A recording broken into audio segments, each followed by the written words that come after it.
Wait, are we really saying goodbye to one of the most iconic haircuts ever? Like, is the bob actually gonna be a thing of the past that you should be staying away from? Well, kind of. Okay, when I saw these articles, I was surprised to say the least, and I very much have an opinion on the matter. So let's talk about why I actually agree with these articles at the same time that I completely disagree with them. Most importantly, let's talk about what you need to be aware of moving forward with bob hairstyles. Okay, so first off, we need to understand the difference between a few different bob styles so that we can really understand what's going on here. We need to understand what an A-line bob is, what asymmetrical bobs are, and what symmetrical bobs are. Now, an A-line bob is when it's longer in the front and then stacked shorter or just shorter in length in the back. Whereas an asymmetrical bob is when it's actually longer on one side than it is on the other side. Now, a symmetrical bob is when it's just the even length all the way around. So think of this as like the classic bob shape that's been in fashion since the beginning of bob haircuts. But in a minute, I'm gonna explain why I don't recommend that you get that and what you should actually get instead. Well, let's talk about these articles. Are bobs really out? Like, are they really a thing of the past? Which sounds absolutely insane to say. Well, a little bit of myth versus reality, if you will. So these articles call out only severe variants, specifically super blunt asymmetrical, as being dated, not every single bob. But later on, I'm gonna share exactly why I agree with that, but also when an asymmetrical bob is kind of your secret weapon. So I'll get into it in just a second. But we need to emphasize the understanding that a bob at its core, right? Its core appeal, which is clean lines, easy styling, right? Absolutely still holds a very high value and is not all of a sudden no longer popular or no longer trending. Just these very specific bobs. So then the question is, what's wrong with them, right? Well, the concern is that oftentimes these just can be way too dramatic for a lot of people. And in those scenarios, if you really don't know how to wear that style is going to wear you. And then it's gonna tend to look just a little bit awkward and it can kind of feel outdated. And of course, just like any style out there are versions of these asymmetrical bobs that are just way too severe in general and, in my opinion, just kind of don't look great.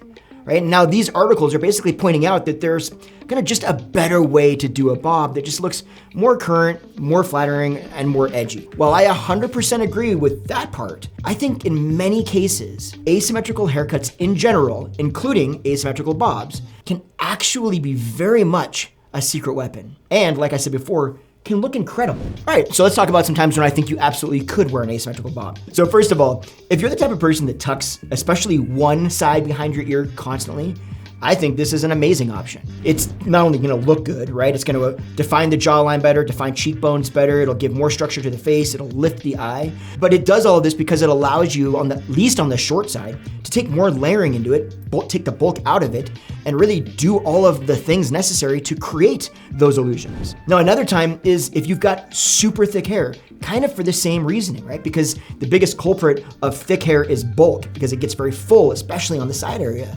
And again, if you take that one side shorter than the other side, at very minimum on the shorter side, you're able to layer that a little bit more and pull a lot of that bulk out. Now, another great time for an asymmetrical bob is if you want a bob, but you just want it to be a little bit more edgy. I think in that scenario, this is a really solid option. Now, I've got kind of like my 2 rules. I call them my 2 rules to live by for the perfect bob, which is the longest name ever. But I think everybody that's wearing a bob or even considering wearing a bob needs to know this. So I'm gonna share those with you, but first, one quick thing about asymmetrical hairstyles in general. When it comes to asymmetrical cuts, I personally think that kind of typically cuts at the chin length or a little bit shorter kind of tend to work better in my opinion. And it's mainly because they just look less dramatic. So even if there is a dramatic difference between the short side length and the long side length, it doesn't look that contrasting. Now, once you get a little bit longer, like towards the collarbone, then it's super easy for it to look like you just left one side longer by accident. So to combat that, you end up having to take the short side dramatically shorter. And because of that, it can actually look very contrasting, almost to the extent, in my opinion again, that it's kind of like 2 different haircuts, not one haircut that is just asymmetrical. Now, if this is something that you absolutely love, you love it longer and super short on one side, rock with it, do your thing. I just want you to understand kind of what you would be getting into if it's a look that you're considering getting into. just one humble hairdresser's opinion. Oh, real quick, just a sidestep. If you're liking or finding any value in this, dude, do me a massive favor. Hit the subscribe button. It's totally free. If you've got a friend or someone else that can get value from this as well, do me a really big favor. Do them a favor. Share it with them. It really helps the algorithm know that this is actually worthwhile content, and it helps me make more of it for you. I would really want to know if you had the perfect bob, what would that look like? Do me a favor and comment, and I'm asking this seriously, not just for engagement, because if I understand what kind of bob hairstyles people are actually interested in that are viewing my content, then it can help me to understand what questions I need to answer in these videos to give you better insight on how to deal with what you have. So comment below, what does your perfect dream bob look like? Which one? All right, back to the video. All right, now I'm gonna share my 2 rules to live by for the perfect bob. And once I do, I guarantee that you're gonna have a few questions. And I know this because I constantly get asked these questions. So we're gonna get to them, I'm gonna answer them. But first, here are my 2 rules to live by if you want a perfect bob. Rule number 1, layering of some kind is absolutely key 99% of the time.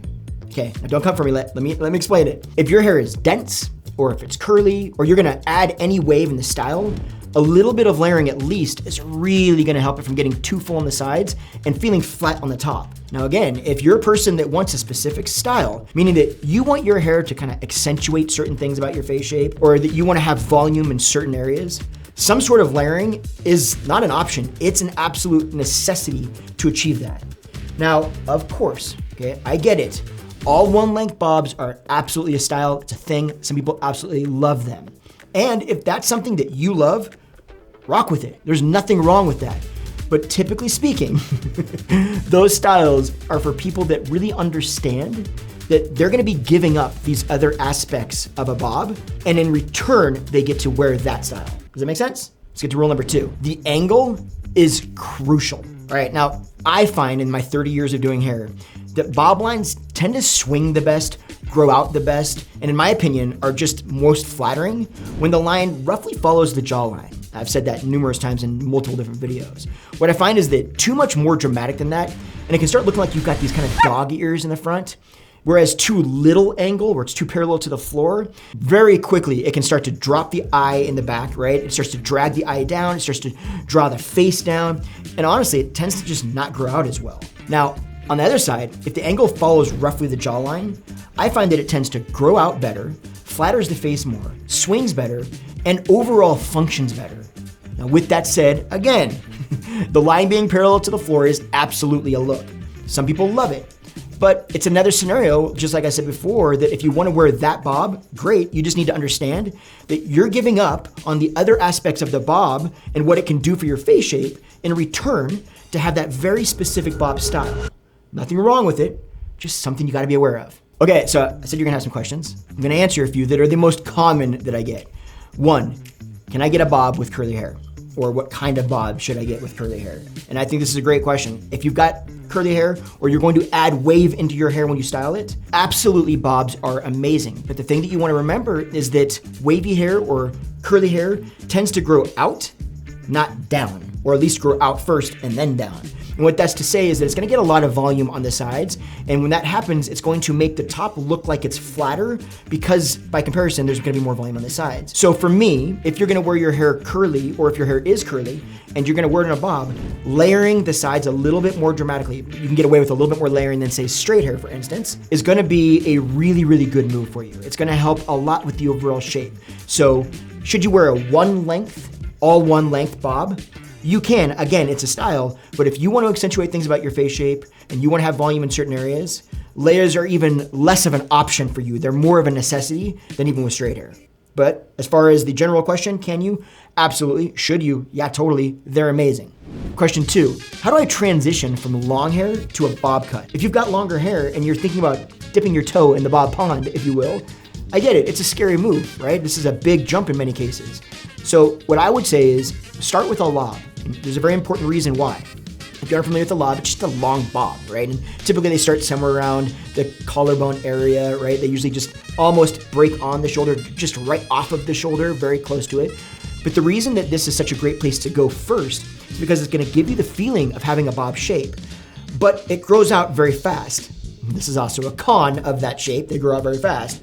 But for you, if you're still concerned, you don't know how you're gonna like a bob shape, then allowing it to grow out quickly into a longer feel that doesn't feel so much like a bob is very enticing. It's going to allow you to toy with the idea of a bob, but if you don't like it, boom, you're back out of that bob shape very quickly. Then if you do like that bob shape, I would highly recommend that you go shorter with it, get it up off of the shoulders a little bit, because you're gonna find far more benefits in the realm of bobs at a little bit of a shorter length, and at the same time, it's going to grow out much slower, because the minute it hits your traps right here, the shoulders, it's gonna start to flip out, and it starts to separate and look less like a bob. So actually getting it up off of those shoulders is going to give you a little bit longer before it hits them, which is why lobs that are closer to the shoulder tend to grow out a little bit faster. Hope that helps, but that's exactly the way I would tell any client to move towards a bob. Start at the longer idea. We can always take more hair off. We just can't put it back. Okay, number 3 is how to style a bob haircut at home. This is such a great question, because let me tell you right out of the gate, it absolutely can be done wrong. And if it is done wrong, it changes everything about the bob. I'd say, in fact, my 30 years behind the chair, I've learned that most people don't know how to style their bob correctly. And mainly because nobody's ever showed them. But they also don't know, because no one showed them, how simple it really is. So I actually created an entire video about this. It's actually one of my most popular videos that walks you through a step-by-step of how to actually style your bob correctly.